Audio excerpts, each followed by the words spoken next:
Here we are in Chegegwa district on a journey to find and recognize the great efforts made by teachers and education stakeholders throughout the country to improve our education system.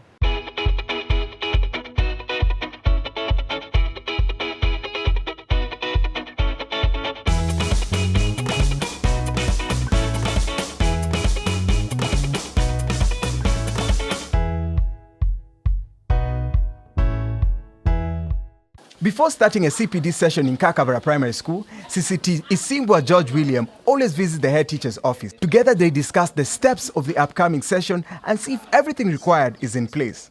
If the head teacher embraces the program and understands the purpose of it, because initially they did some training, then the program will succeed. After attending the training, I admired the model.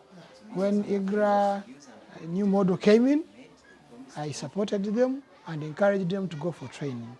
And indeed they went and trained.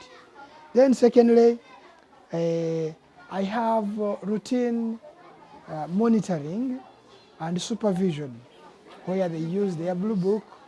I supervise, monitor, and advise on how to go about the new model, because I also trained in this new model.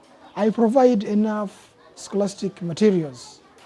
As you can see, even I have the roll manila.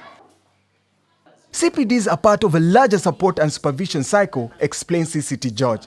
During the observation session, he identifies the weakness and tries to address them during the CPDs. When I invite them to come here, they come willingly. But that relationship, once you create them, they see that you are with them. So that one is one way of motivating them. Today, the CPD is on sound game activities. One of the games practiced today is the sound seeker. Pupils hide the sound around the class and one of them has to find it, while others pronounce the sound louder or quieter, depending on how far it is from the seeker.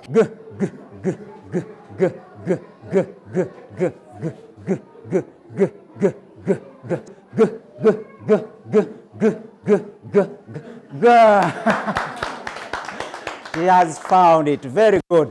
In that way, the children get to master particularly that sound you have practiced on that day. The CPD help us to get new ideas of knowing how to teach the pupils in class. So now you have seen that the games are very interesting. When you apply that in a classroom, it is very interesting.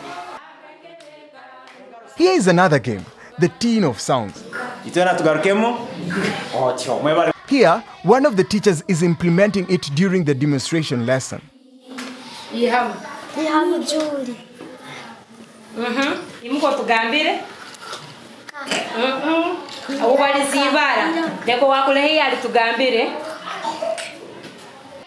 Sometimes George conducts CPDs in the form of a demonstration lesson.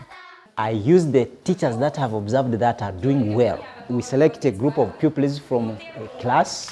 We use those pupils for the demonstration lessons, and then those teachers that have said are doing it well, do it better such that it comes out naturally. Instead of me going to the class, the children are not used to me, it will be a little bit artificial. So I use the pupils, I agree with the head teacher, with the teachers, the other pupils do not come. So on that day, the teachers converge here, the demonstration lesson is done. I'm proud of EGRA. It has built my capacity, especially in my local language. CCT George and head teacher of Kakavara Primary School, Yasima John Vincent, have worked together for many years. They have become good friends and always support each other. When I heard that he's soon retiring, I felt sad actually, because I feel I'm missing a person who has been supporting me. You try to guide and counsel as a parent, not as a supervisor. John Vincent is a big advocate of the EGRA model, and he personally conducts school-based trainings and follow-up CPDs for teachers. It's like my model of administration. Whenever I attend any training, I come back and disseminate the information to my teachers. The result of that teamwork has impressed parents and teachers, as well as local officials. The chairman of the SMC came during the sessions and she found the children were reading from their primers. He got surprised. He said, wow, this is wonderful. Reading is improving in the schools. We've spent a wonderful time in Chegegwa, and again we witness how individuals can go to the extra mile to implement existing programs, making the results long-lasting.